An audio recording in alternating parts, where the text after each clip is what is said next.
नमस्कार। आप सुन रहे हैं कहानी गोल्ड। आइए दोस्तों सुनते हैं डॉक्टर पुष्पा सक्सेना जी की लिखी कहानी उसके नाम का पत्र। क्या समझता है यह अपने आप को? इसे मजा न चखाया तो मेरा नाम अनीता नहीं। अनीता अति सुंदरी भले ही न हो, पर उसके चेहरे का आकर्षण कईयों से प्रशंसा पा चुका था। थैंक्स, आपका ब्यूटी सेंस काबिले तारीफ है। किसी तरह अपने को संयत रख अनीता ने उत्तर दिया था। आपकी एक क्वालिटी की तारीफ करनी पड़ेगी। सच को सहजता से स्वीकार कर लेने की शक्ति है आप में। सुमित अपने उसी मूड में था। मेरी क्वालिटीज आप ना जाने तभी अच्छा है सुमित। उसके कथन से निरपेक्ष सुमित हल्के स्वर में सीटी बजा कोई गीत गा रहा था। घर पहुंचते ही दीदी उसके आने की सूचना पर बाहर दौड़ी आई थी। उसे गले से लिपटा अंदर ले जाती दीदी बार बार पूछ रही थी, रास्ते में कोई तकलीफ तो नहीं हुई अन्नी? तेरे जीजा जी को लड़के वाले के यहाँ जाना पड़ गया था। मैं भी काम छोड़ पहुंच नहीं सकती थी। देवर की ओर मुड़ती ममता ने स्नेह सिक्त स्वर में पूछा था। इसे पहचाना मीत? इसके विषय में तो कुछ न पूछो भाभी, तभी ठीक है। What a contrast! क्या सोचा क्या पाया। अनीता को शरबत का ग्लास थमाती ममता चौंक उठी थी। क्या मतलब? और नहीं तो क्या। आप दिन रात अपनी बहन के रूप गुणों की जो यशगाथा सुनाती रहती थी, क्या उसमें और इनमें कोई साम्य था? यूं कहो आकाश और पाताल का अंतर था। ममता जैसे डर गई थी। अन्नी, इसकी बातों पर ध्यान मत देना, यह तो यूं ही उल्टी सीधी बातें बोलता है। मीत, तुम्हारी इन्हीं आदतों से सब परेशान रहते हैं। मेरी बहन पर अपनी कृपा कर मीत। तुम्हारी बहन को किसी की कृपा की जरूरत नहीं है दीदी, विशेषकर उसकी जो शिष्टाचार का अर्थ भी नहीं जानता। अनीता के स्वर में तिरस्कार बोल उठा था। देयर देयर भाभी, कुछ आग तो जरूर है तुम्हारी बहन में। चलो, अच्छी कटेगी। भाभी के हाथ में पकड़ी नाश्ते की प्लेट से एक रसगुल्ला उठा सुमित बाहर चला गया था। अन्नी, तुझे तेरा कमरा दिखा दूं, इतने लंबे सफर से थक गई होगी। फ्रेश हो ले तो सबसे मिला दूं तुझे। क्यों, इस रूप में सबसे मिलाते डरती हो दीदी? छी, कैसी बातें करती है अन्नी। लगता है सुमित ने जरूर तंग किया है, वरना तू ऐसी बात कभी न करती। उसे स्टेशन भेजने से पहले ही डर रही थी मैं। क्या करूं, मजबूरी ही ऐसी आ गई थी। ममता के दुखी स्वर पर अनीता हंस पड़ी थी। मैं तुम्हें नाहक परेशान कर रही हूँ दीदी, चलो मेरा कमरा दिखा दो। अनीता के मुख पर आई मुस्कान को देख ममता ने चैन की सांस ली थी। वैसे सुमित दिल का हीरा है अन्नी, सर्जरी में एमएस कर रहा है। सबसे छोटा है ना, तो सबको छेड़ने में उसे मजा आता है। अम्मा जी का खास लाडला बेटा है। और तुम्हारा खास लाडला देवर भी तो। तू भी उसे कुछ देखे परखेगी तो मेरी बातों से सहमत हो जाएगी। असंभव, इस जीवन में तो यह बात संभव नहीं दिखती दीदी। अनीता के दृढ़ स्वर पर ममता के अधरों पर रहस्यात्मक मुस्कान तैर गई थी। देखते हैं अन्नी। देख लेना। स्वर विश्वासपूर्ण था। घर की बड़ी बहू होने के नाते ममता पर विवाह के आयोजन का पूरा दायित्व था। वृद्ध सास ससुर हर बात के लिए ममता की सलाह पर निर्भर करते थे। ममता की छोटी बहन के रूप में अनीता को सारे घर ने स्नेह से लिया था, पर सुमित की उन बातों ने उसे रात में सोने नहीं दिया था। अभिमान की भी कोई सीमा होती है। काश वह भी उसे अपमानित कर पाती। आश्चर्य का विषय यही था कि रात में सोते समय दूर बैठे अम्मा बाबूजी की जगह सुमित के ही विषय में सोचते हुए वह सोई थी। दूसरे दिन तिलक जाना था। अनीता ने अपनी गुलाबी शिफॉन की साड़ी ब्लाउज के साथ मोती के टॉप्स व माला पहनी थी। दीदी के आग्रह करने पर ब्यूटी पार्लर से फेशियल और मेकअप भी करा आई थी। न जाने क्यों सुमित को हरा देने की अदम्य इच्छा उभर आई थी। उस पर दृष्टि पड़ते ही सुमित ने हल्के से सीटी बजाई थी। वाह, लगता है शहर के सारे कॉस्मेटिक्स खत्म हो गए हैं। सिर्फ इसी शहर के नहीं, आसपास के सभी शहरों की वैसी ही हालत है जनाब। चलिए, हमारे शहर ने आपको इस काबिल तो बनाया कि आप पर निगाहें डाली जा सके। यहाँ रहने वालों का दृष्टि दोष है, कहीं बाहर से डॉक्टर बुलाएं जनाब। अजी, हमारे जैसे डॉक्टर के रहते बाहर वाले आएंगे? कहिए तो आपके अंदर तक का पूरा पोस्टमार्टम मिनटों में कर दूं। उसकी चुनौतीपूर्ण दृष्टि के आगे अनीता का मुख गुलाबी हो उठा था। दीदी के ससुर गृह के सभी लोग अनीता को विशेष स्नेह दे रहे थे। दीदी उसके पहुंच जाने से निहाल थी, पर अनीता का हाल कौन समझे। बात बात में उसे अपमानित करने की सुमित ने मानो कसम खा रखी थी। क्या दुश्मनी थी उसकी, अनीता नहीं जानती। तिलक का सामान सजाती ममता ने सुमित से कहा था, अब तो इस घर में तुम्हारा ही तिलक आना शेष है मीत। कब मंगा रहे हो? अजी यहाँ तो लाइन लगी है भाभी। जब कहो 2-4 हौदे भर सोना चांदी मंगा दूं। जब कहो 2-4 हौदे भर सोना चांदी मंगा दूं। आप दहेज लेंगे? अनीता के स्वर में तिरस्कारपूर्ण आक्रोश था। जब तक भारत में आप जैसी लड़कियां हैं दहेज तो देना ही होगा। बिना दहेज विवाह, वह भी आप जैसी लड़की से, असंभव कल्पना है ना भाभी। मेरी जैसी लड़की क्या आपसे विवाह करेगी? क्या समझते हैं अपने आप को? डॉक्टर सुमित से ना। मैं विवाह करूंगी एक पुरुष से, किसी दम्भी मिथ्याचारी से नहीं, समझे? उत्तेजना में अनीता का मुख लाल हो उठा था। छी मीत, तुमने अन्नी का मूड खराब कर दिया ना। जब से आई है पीछे पड़ा है। क्या बिगाड़ा है अन्नी ने तेरा? मैं पीछे पड़ा हूं इनके? ओ माय गॉड भाभी, इससे बड़ा मजाक भी हो सकता है क्या? दीदी तुम्हें कुछ भी कहने की जरूरत नहीं है, इनकी बातों का मुझ पर कोई असर नहीं पड़ने वाला है। तो नक्कर अनीता उठ गई थी। सुमित यूं ही हंसता रहा। ममता असहाय सी देखती रह गई थी। तिलक की दावत बाहर लॉन में आयोजित की गई थी। शुरू नवंबर की हल्की सर्दी भी अनीता के मन को ठंडक नहीं पहुंचा सकी थी। लॉन के कोने में पड़ी कुर्सी पर बैठी अनीता को पता ही नहीं लगा कब उसके अशांत हृदय को सहलाने वर्षा की हल्की बूंदें गिरने लगी थी। अपने में डूबी अनीता को सुमित ने चौंका दिया था। क्यों अपनी दीदी से दुश्मनी निभा रही हैं? अगर बीमार पड़ गई तो भले ही जहर लगे, इस डॉक्टर की दवा ही खानी पड़ेगी। मिस अनीता वर्मा, आपकी दवा खाने की अपेक्षा मैं जहर खाना ही पसंद करूंगी। डॉक्टर सुमित, इतनी नफरत करती हैं अपनी जिंदगी से? अपनी जिंदगी से नहीं, आपसे। चलिए प्यार न सही नफरत ही सही, कुछ तो दिया आपने। आपको प्यार दे सकने वाली लड़की इस दुनिया में पैदा ही नहीं हुई है। अजी प्यार और नफरत की बात छोड़िए, अंदर चलिए, वरना भाभी हमें लेकर बड़ी प्यारी कहानी गढ़ लेंगी। दीदी मेरे मन को जानती हैं सुमित जी, उन्हें पता है वह कहाँ बंधा है। फिर आपको लेकर कोई कहानी गढ़ने की गलती वो कभी नहीं कर सकती। ओह अच्छा। एक क्षण को लगा सुमित के चेहरे का प्रकाश भक्क से बुझ सा गया था। जी हाँ, दर्प से अनीता का मुख उज्जवल हो उठा था।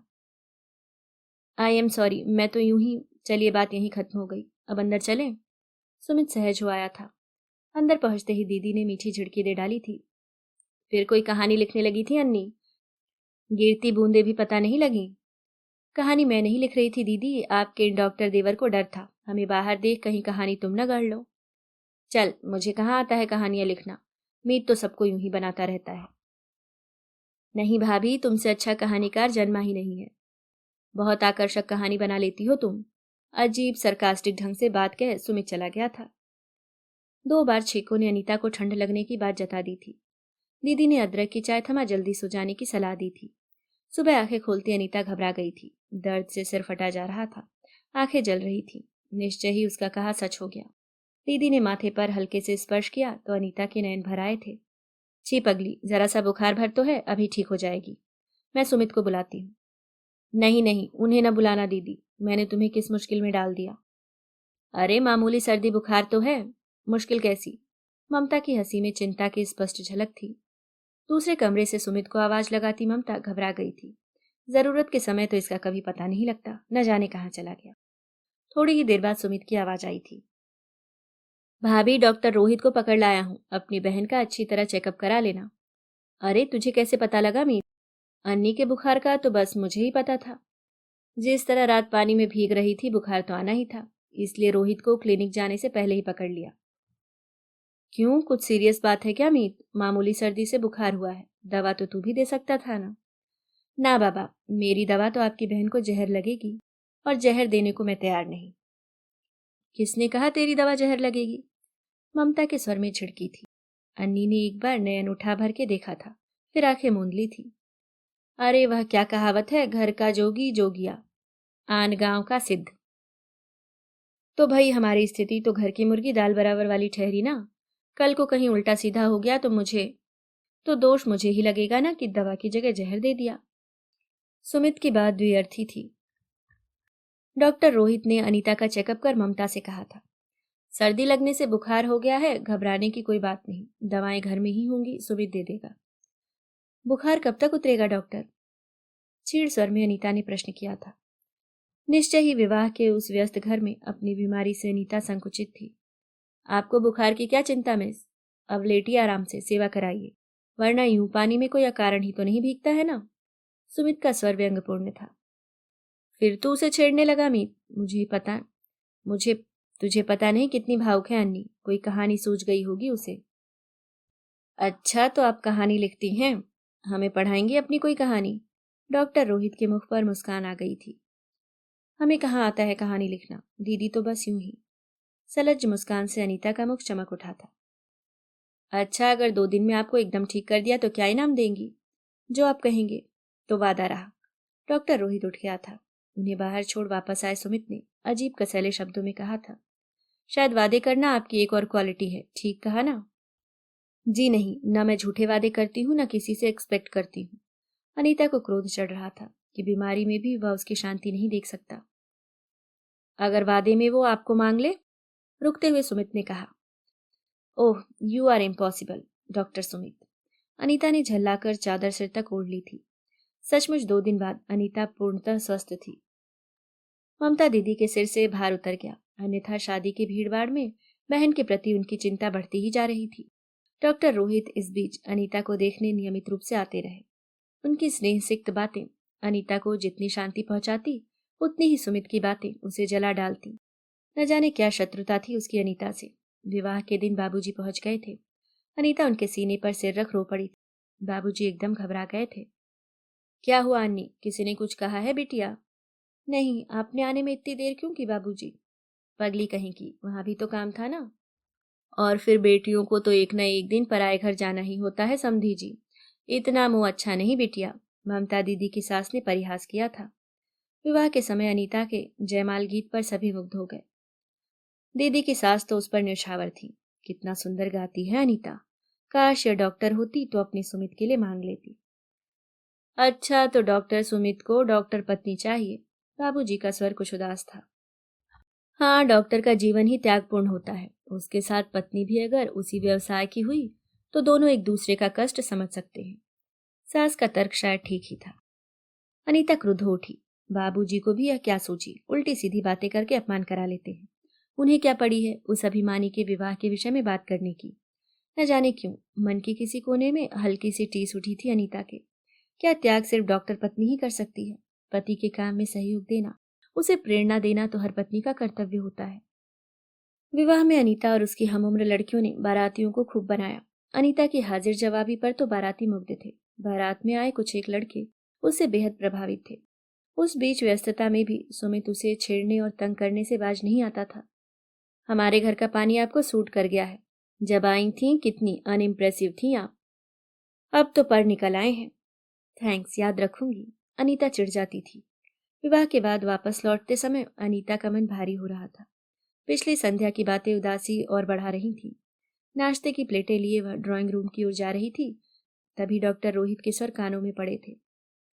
लगता है भाभी की बहन ने तुम पर रंग जमा लिया है। चलो, कोई तो पसंद आई, वरना हर लड़की में कोई न कोई कमी तुम्हें मिल ही जाती थी। What nonsense, she is not my cup of T. अरे यार, बस जरा उसे बनाने में मजा आता है। Are you sure? Doctor Rohit का स्वर संशयपूर्ण था। 100% श्योर। स्वर विश्वासपूर्ण था। उसके बाद अनीता से रुका नहीं गया था। नाश्ते की प्लेटें वापस रख स्टोर में छिपकर अपने आंसू किस मुश्किल से रोके थे उसने। विदा करती दीदी से लिपट कर वह रो पड़ी थी। दीदी की सास ने स्नेह से आशीर्वाद देते हुए कहा था, तुझे इतनी जल्दी वापस भेजने का जी नहीं चाहता अन्नी। दीपा के आने पर चली जाती बिटिया। वहां भी इसकी माँ इसे बहुत याद कर रही थी समधन जी। सुमित की शादी में फिर आ जाएगी। अभी तो आज्ञा दे। बाबूजी ने हाथ जोड़ दिए थे। सुमित की शादी अनीता के दिल में हुक सी उठी थी। जल्दी से नैन पोंछकर कार में जा बैठी थी। आज स्टेशन पहुंचाने जीजाजी जा रहे थे। आश्चर्य है, हर पल उसका अपमान करने वाले सुमित की वह क्यों प्रतीक्षा कर रही थी? उसे देखे बिना वहां से जाने को उसका हृदय क्यों नहीं तैयार था? दीदी भी विस्मित थी। न जाने कहाँ निकल गया, उसे तो पता था तू जा रही है। डॉक्टर रोहित प्रातः आकर उसे अपनी शुभकामनाएं दे गए थे। कितना अंतर है दोनों के स्वभाव में। एक सौम्य शालीन और दूसरा झंझावात के साथ आकर आपाद मस्तक झकझोर देने वाला अधड़। उस आंधी से वह डरती क्यों नहीं, क्यों उसकी प्रतीक्षा करती रहती है? ट्रेन के स्टेशन छोड़ने तक उसे लगता रहा शायद कहीं से अचानक वह आ जाएगा और कहेगा, लीजिए, मैं फिर टाइम पर आ गया ना। ना आ पाता तो भाभी कहती उनकी दुलारी बहन को स्टेशन भी छोड़ने नहीं पहुंचा। यूं मुझे आपको पहुंचाने की खास इच्छा नहीं थी, पर ना आता तो रात का खाना गोल हो जाता अपना। और फिर वही मनभावन हंसी। घर पहुंचकर वह अनमनी सी रही थी। अम्मा ने खोद खोद कर ममता दीदी का हाल पूछा था। सब ठीक है माँ, दीदी के यहाँ सब लोग बहुत अच्छे हैं। दीदी का वहाँ बहुत मान है। पर तू यह कैसी बुझी बुझी सी आई है अन्नी, कोई बात हुई थी वहाँ? अम्मा परेशान थी। वहाँ क्या होना था अम्मा? अन्नी फीकी हंसी हंस दी थी। एमए में प्रवेश लेते ही अन्नी फिर व्यस्त हो गई थी। सुबह यूनिवर्सिटी, शाम को म्यूजिक कॉलेज ने उसे सुमित की याद भले ही धुंधलाने में मदद दी हो, पर दीदी के पत्रों में वह उसका नाम खोजती रहती थी। तभी अचानक अप्रत्याशित घट गया था। दीदी के पाँव में कील चुभ गई थी। मामूली बात समझ घर में ही तेल की पट्टी बांध दी गई थी। डॉक्टर सुमित एमएस के लिए दिल्ली गया हुआ था। 2 दिन बाद ही उस साधारण कील के घाव ने टिटनेस का रूप धर लिया। दीदी जब तक हॉस्पिटल पहुंचाई गई, सब कुछ समाप्त हो गया था। बाबूजी ने बताया था। सुमित तो सिर पटक पटक के रो रहा था। सब घर वालों पर दहाड़ रहा था। भाभी को पहले हॉस्पिटल क्यों नहीं ले गए? उसे क्यों नहीं बुलाया गया? होनी को कौन टाल सकता है? पाँव में कीलें तो गड़ती ही रहती हैं। हमारी ही बेटी को यूं ही जाना था। अम्मा ने सिसकीले आंचल से आंखें पोंछी थीं। घर में मृत्यु का सन्नाटा छा गया था। बचपन से अब तक की एक एक बात याद करती अनीता रो पड़ती। दीदी से कितना स्नेह मिला था उसे। अम्मा और बाबूजी को अब उसे ही सहारा देना था। अपना दुख उसने पी लिया था। 5-6 महीनों बाद दीदी के ससुर का पत्र बाबूजी के नाम आया था। आपकी बेटी ममता की कमी तो कभी पूरी नहीं हो सकती। वह तो देवी थी। हम चाहते हैं उसकी जगह आपकी बेटी अनीता हमारे घर आ जाए। अम्मा बाबूजी ने क्या निर्णय लिया यह जाने बिना ही अनीता तड़प उठी थी। हरगिज नहीं। दीदी की जगह उसका जाना असंभव है। अनिल को उसने केवल जीजा के रूप में देखा है। उसी रूप में उन्हें स्वीकार कर सकती है, पति रूप में तो कदापि नहीं। माँ ने कुछ कहना चाहा। घर वर सभी जाना पहचाना है अन्नी, तू सुखी रहेगी। ममता की आत्मा को भी शांति मिलेगी बेटी। आज के बाद फिर कभी ऐसा मत कहना अम्मा, मैं मर जाऊंगी। अनीता की बात सुन माँ डर गई थी। अम्मा बाबूजी ने ही बड़ी सावधानी से पत्र लिखा था कि अनीता की दृष्टि में अनिल उसके पूज्य जीजा हैं। यदि अपने छोटे बेटे सुमित के लिए उसको स्वीकार कर सके तो उन्हें हार्दिक प्रसन्नता होगी। उत्तर में संक्षिप्त सा पत्र आया था। हमने तो आपको पहला अवसर देना चाहा था, वरना अनिल के लिए लड़कियों की क्या कमी है। अभी उसकी आयु ही क्या है। रही बात सुमित की, तो उसका विवाह तो बस डॉक्टर लड़की से ही किया जाना निश्चित है।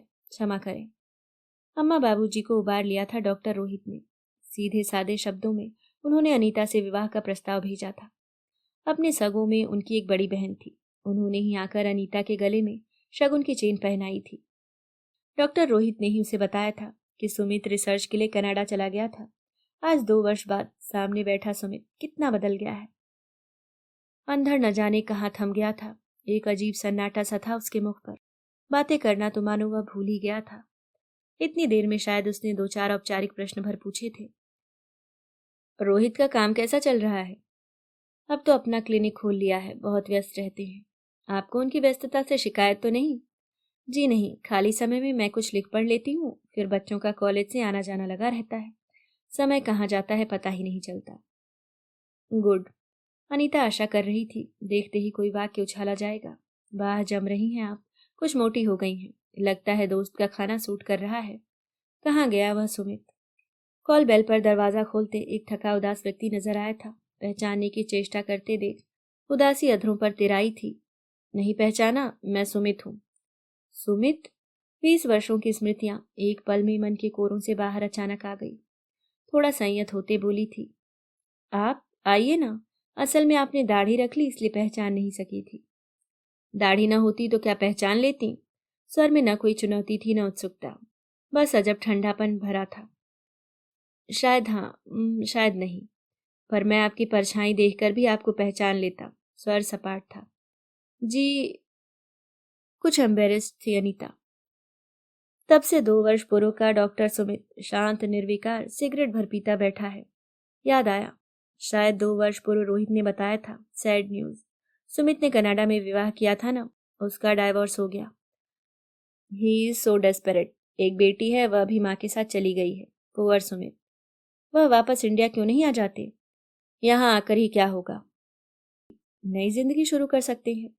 अब इस उम्र में सब कुछ नए सिरे से शुरू करना क्या उतना आसान है अन्नी? रोहित गंभीर थे। उसकी पत्नी क्या डॉक्टर थी? नहीं, शायद जर्नलिस्ट थी। क्यों? कुछ नहीं, यूं ही मैंने सुना था वह डॉक्टर पत्नी चाहते थे। नेवर, इस बारे में तो वह एकदम क्लियर था कि उसे डॉक्टर पत्नी नहीं चाहिए। कहता था दोनों वापस आकर पेशेंट और मुर्दों की ही बातें करेंगे। पर उनकी माँ तो डॉक्टर बहू चाहती थी ना।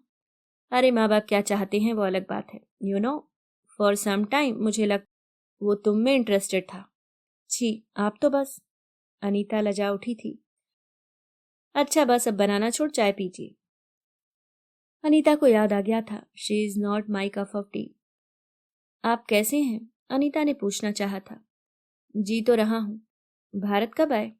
1 महीना पहले। और हमारे यहाँ आने की आज याद आई? स्वर में उलाहना था। असल में आपकी एक चीज मेरे पास थी, वही देनी थी। मेरी चीज? हाँ, ममता भाभी ने आपके नाम एक पत्र लिखा था, शायद पोस्ट नहीं कर सकी थी। इतने वर्षों बाद दीदी का मेरे नाम पत्र? जी हाँ, मैं और भाभी एक ही अलमारी शेयर करते थे। भाभी के न रहने पर अलमारी लॉक कर दी गई थी। मेरे कुछ कागजात पड़े थे उसमें। इस बार वापस आने पर कागजात उलटते पुलटते यह बंद लिफाफा मिला। पहले तो सोचा पोस्ट कर दूं, फिर स्वयं चला आया। खोलकर पढ़ने की इच्छा नहीं हुई सुमित जी? सच कहूं तो जी चाहा था पहले खोलकर पढ़ लूं, फिर सोचा यह भाभी के प्रति अन्याय होगा। उत्सुकता से अनीता ने पत्र खोला था। 20 वर्ष पहले का जीवन जी उठा था। दीदी ने घर के सारे हालचाल लिखे थे, साथ ही अन्नी को एक विशेष बात लिखी थी। जानती है अन्नी, कल रात सुमित ने एक सच स्वीकार किया है। उसे तो बहुत बहुत पसंद है। कहता है विवाह करेगा तो बस तुझसे। तुझ में जो फाइटिंग स्पिरिट है उससे वह बहुत प्रभावित है। मैंने कहा माँ से यह बात बता दूं, तो बोला नहीं नहीं, पहले अनीता जी की सम्मति जान लो, वह मुझे पसंद भी करती हैं या नहीं। हाँ, तूने उसे क्या बताया था कि तेरे मन में कोई और है? तेरा मन कहीं और बंधा है? भाई मुझे तो इस बारे में कुछ पता नहीं, पर उसका कहना है तूने कहा था। मैं उस विषय में जानती हूँ। लगता है सुमित को बुद्धू बनाने के लिए तूने कोई मजाक किया है ना। कितना अच्छा रहेगा, हम दोनों बहनें एक साथ इस घर में रहेंगी। मुझे पूरा विश्वास है तू सुमित को पसंद ही नहीं प्यार भी करती है। क्यों, ठीक गेस किया ना मैंने? आखिर दीदी हूं तेरी। अच्छा अनी, पत्र का उत्तर तुरंत देना। वैसे तेरा मन मैं पहचानती हूँ। माँ और बाबूजी को प्रणाम, तेरी अपनी दीदी। टप टप आंसू गिरने लगे। नवंबर की वह रात अन्नी को याद आ गई जब उसने सुमित से चिढ़कर उसे उत्तर दिया था, दीदी मेरे मन की बात जानती हैं, वह कहाँ बंधा है। क्यों, पत्र में ऐसा क्या लिखा है भाभी ने? पढ़ सकता हूँ मैं? सुमित व्यग्र हो उठा था। नहीं, यह पत्र मेरे लिए है सुमित जी। अच्छा हुआ आपने इसे पढ़ा नहीं। लेकिन क्या मैं जान सकता हूँ इसमें कोई विशेष बात थी? आखिर भाभी का अंतिम पत्र था, कुछ अधिकार उन पर मेरा भी था ना। सुमित जी, हमारे बीच 20 वर्षों का जो समय गुजर गया, यह पत्र उसकी एक कड़ी बन सकता था। मुझे जीवन से कोई शिकायत नहीं। रोहित एक अच्छे पति और पिता है, और शायद मैं एक अच्छी पत्नी और माँ। अगर इस पत्र का जिक्र आप रोहित से न करें तो मैं आभारी रहूंगी। अनीता के नयन फिर भर आए थे। तुम्हारी आंखों में मैंने पत्र को पढ़ लिया अनीता। यह पत्र तुम तक पहुंचा ही नहीं, और मैं उत्तर की व्यर्थ प्रतीक्षा करता रहा। एक उत्सुकता है, अगर उस समय पत्र का उत्तर देती तो क्या वह हाँ में होता? सुमित के दो आतुर नयन अनीता के चेहरे पर गड़ गए थे। जो वक्त बीत गया उस कल को लेकर मैं अपने आज को नष्ट नहीं करना चाहूंगी सुमित जी। उम्मीद है आप मेरी बात समझ मुझे क्षमा करेंगे। उत्तर भी मुझे मिल गया अनीता। मेरे दिल में एक अचूट थी, मैं तुम्हारे द्वारा अस्वीकारा गया हूँ। मैं सोचता रहा तुमने मेरे प्रस्ताव के उत्तर में न लिख दी। तुम्हारी दृष्टि में मैं एक मिथ्याचारी दंभी सिद्ध हुआ। आज 20 वर्षों पुराने इस पत्र ने मेरा भ्रम दूर कर दिया अनीता। सुमित उठ खड़ा हुआ था। यह क्या, आप जा रहे हैं? रोहित से नहीं मिलेंगे? अनीता विस्मित थी। फिर कभी, आज नहीं। अनीता को कुछ कहने का अवसर देने के पूर्व सुमित दरवाजा खोल चला गया था। अभी आप सुन रहे थे डॉक्टर पुष्पा सक्सेना जी की लिखी कहानी उसके नाम का पत्र।